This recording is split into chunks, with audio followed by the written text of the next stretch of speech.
Hello, friends. We're back for your favorite podcast show of the week. It's Location Weekly. It's episode number 623 this week, and we're recording on June the 6th. So good to be back. Aubriana's away this week, and so our good friend and colleague Karsten is filling in her spot. Karsten, how you doing? I'm great. Actually, it was a lot of traveling the last weeks. So we've been at the AWE event in Santa Clara with the company I work for, and great stuff. So the announcement yesterday from Apple doing his own virtual glasses, so XR, is coming finally. So we were expecting that. Let's see what happens. So it's good, and it's just 1 week to go to our retail local conference next week in Minneapolis. Absolutely, yeah. So just I mean, lots last minute things to put together for that, but yeah, we're really excited about Retail Loco to do it in partnership with Mall of America in Minneapolis. And yeah, it's not too late if you are interested. If you're in the area, you want to come out and see us in person, we will be there. It's June 13th and 14th. And you can find all the information at thelbma.org, and just go to the event section and you'll see the event there to learn more about that. So so we have a good show for you this week, 4 stories as usual. And since Karsten is in Aubriana's role, he gets to kick it off today with our first one.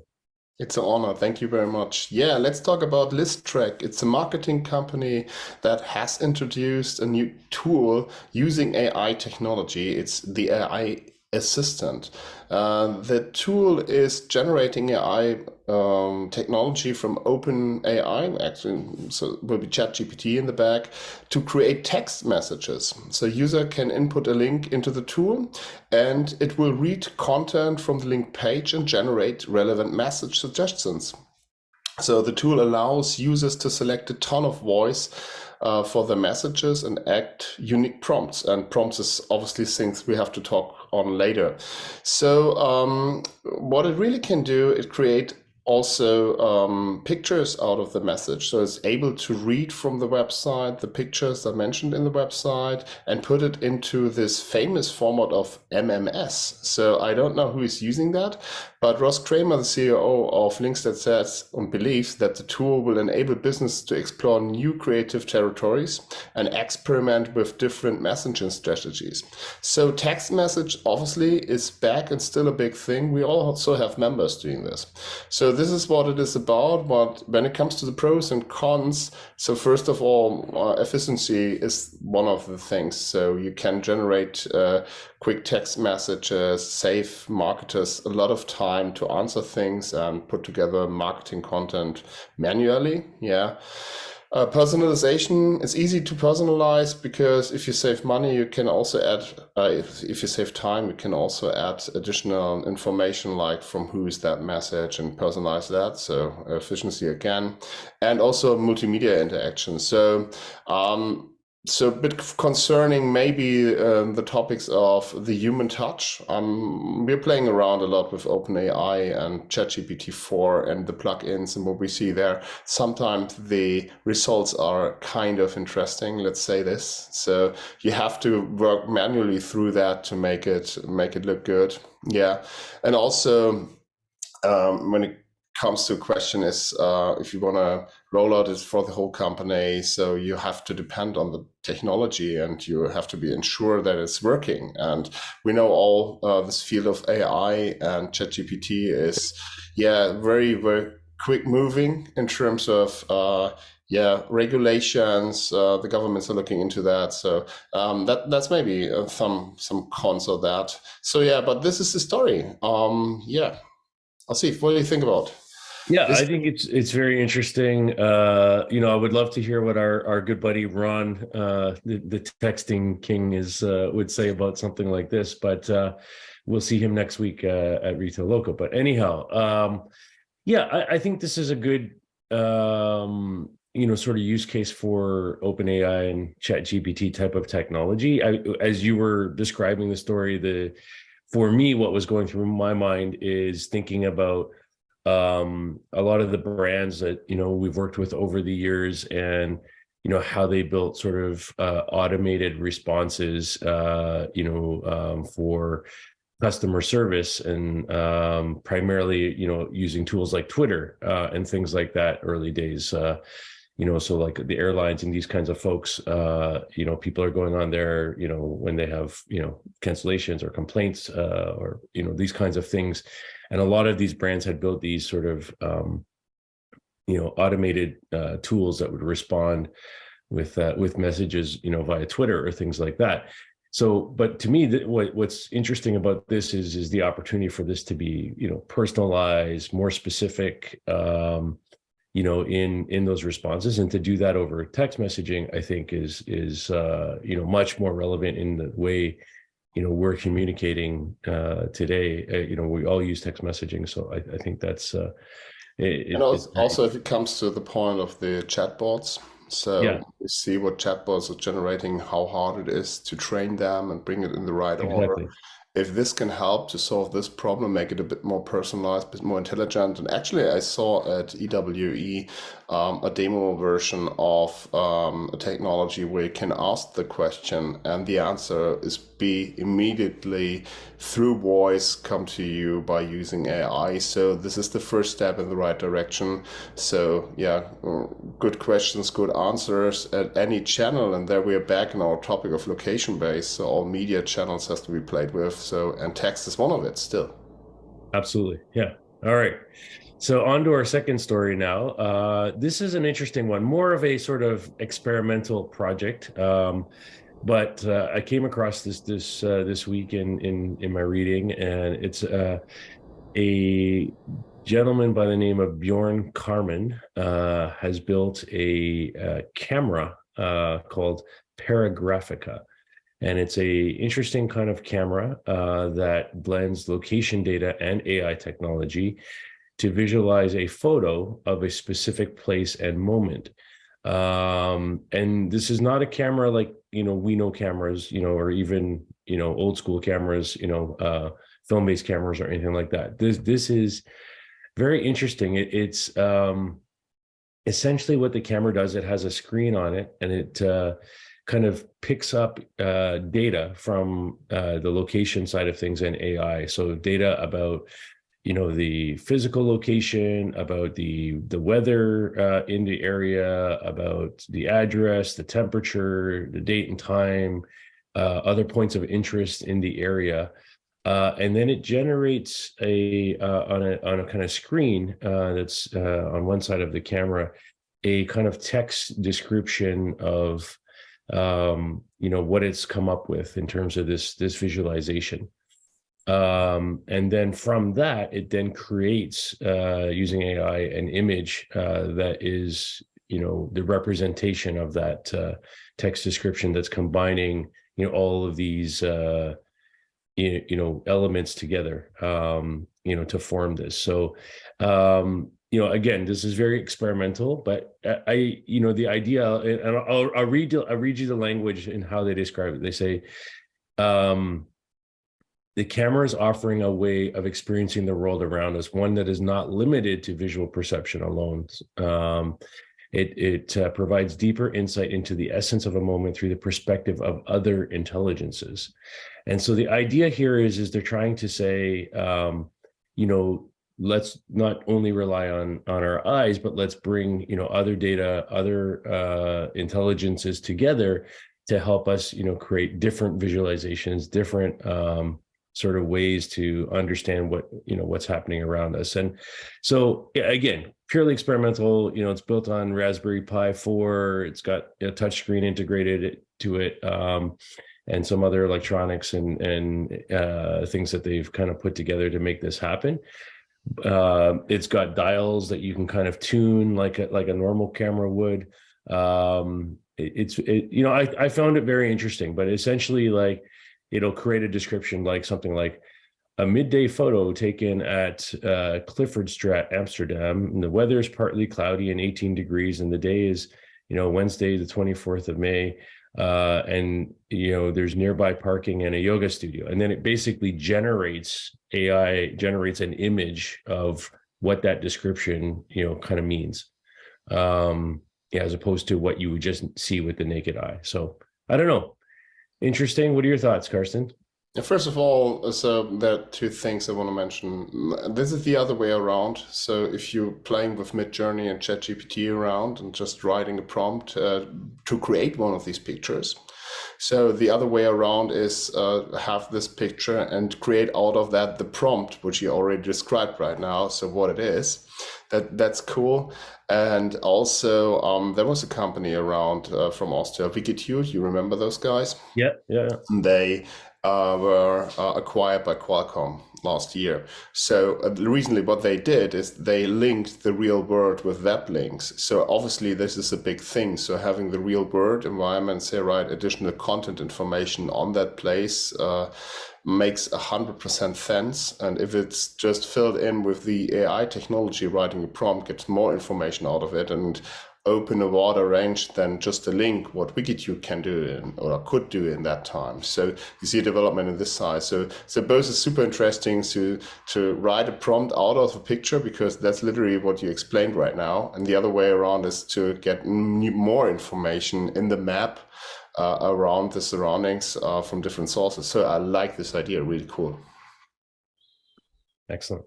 Yeah, brings me directly to the third story of the podcast. And if we are talking about maps, so let's talk about social media mapping. So a company called Atly has officially launched with 18 million US and founding a social media mapping platform. So this is designed to help users discover new places and go into things to do, and combines the power of social media like knowledge sharing with the mapping and location.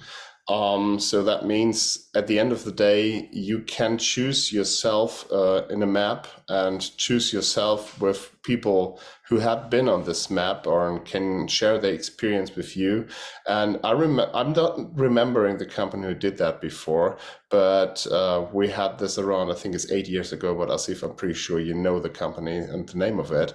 Anyhow, so this new social media mapping platform opens the possibility to get more information again out of the map by user generated content. And if it comes to the pros and the cons of it, as I mentioned before, it's user generated content, but also it's community based. So the community recommends you something you may interest in, or you clicked on that and say, right, this is my group, this is the people I want to follow, so it's my own bubble. So, and then you can have these activities in that map covered. It's authentic. So at the end of the day, you have real users with real comments in that area. And it's the combination of social media and mapping. And as you see at Snapchat, this is one of the functionalities they really use. Used by young people. So where is these? Are they on the party or not in the party? And so this is very limited in Snapchat. So maybe this platform can jump into that and cover this more information about the location. If it comes to a couple of cons, so the user-generated content also means that somebody has to look at it and make sure that this is right or the information is not hurting someone. Privacy concerns as always. So the meaning of where is somebody and who can read this data can be sometimes not so good. And at the end of the day, the dependence on the user base. So if you don't have enough people using this is worthless at the end of the day. So let's see, maybe very interesting for sports, things like that. What are your thoughts? Yeah, I mean, what's old is new again, right? And what was the name of the company? Come on. Well, I mean, there's a couple companies that pop into my mind. Like the one that first jumped out, was a company called Whirl back in the day. That's it. And Whirl was all about kind of creating these social location-based social networks that were kind of based on sort of audiences that have similar interests. So wine drinkers or golfers or whatever. And it's kind of interesting because from a timing point of view right now, like you read we hear about this Atly now raising 18 million to do this. I think it's actually a better time now to be doing this than it was back in 2010 or 11 when, world was, on the on the go. And the reason I say that is because in the sort of ad targeting space around location data and, that we see every day right now, so much of that has moved away from sort of the one-to-one targeting to more of this sort of persona or audience-based targeting. So if you can kind of build out a platform like this, identify these sort of audiences based on interests, then you can, start to sort of monetize that, I think, with the way ad targeting is going today. And when you look at the funding for this, 18 million coming from Target, Global, Tal Ventures, and FKA, these are folks who are not, new to the location data investment space. So, I think there's some potential here. As you say, it's all about, can you build up the audience enough, to support platforms like this? And again, it's timing, right? I mean, we saw, Gowalla and Foursquare launch around the same time that was it. And then, Gowalla didn't make it. Well, I mean, they were acquired by Facebook, but ultimately they didn't really, achieve what they thought they were going to achieve. And now you see Gowalla coming back again with the original founder and some of the original team and pushing out, and now, into AR a little bit and some other things. So I think this is all about timing. But hey, I mean, this is, seems like it's well structured, it's well funded. And it's one, I think we should watch and see how it evolves. Absolutely. Love to chat with the guys. Yeah, for sure. So on to our final story now, and not super surprising here, but McDonald's and Chick-fil-A, two rival restaurant chains here in North America, have added recently to their mobile apps location tracking. And I found this very interesting because we hear a lot about kind of pushback, right, on, are people opting in, are people sharing a location, the changes in privacy rules from both Apple and Google in the last year. And yet here you have two big, huge restaurant brands saying, no, we're introducing these location-based features into our apps. And they're doing it primarily to track mobile orders from customers ordering from the app, similar to the way Starbucks has been doing this for some time now.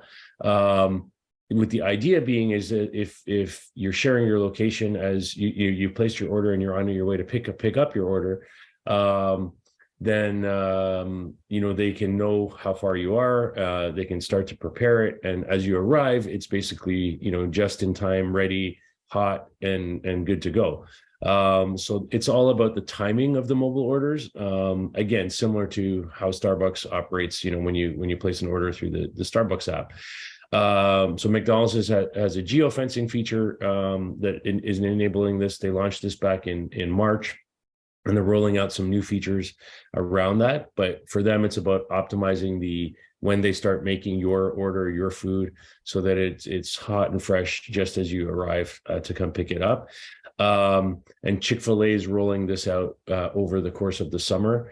They've tested this in 100 stores in the US already, and are looking to expand this across the entire Chick-fil-A network over the course of the summer.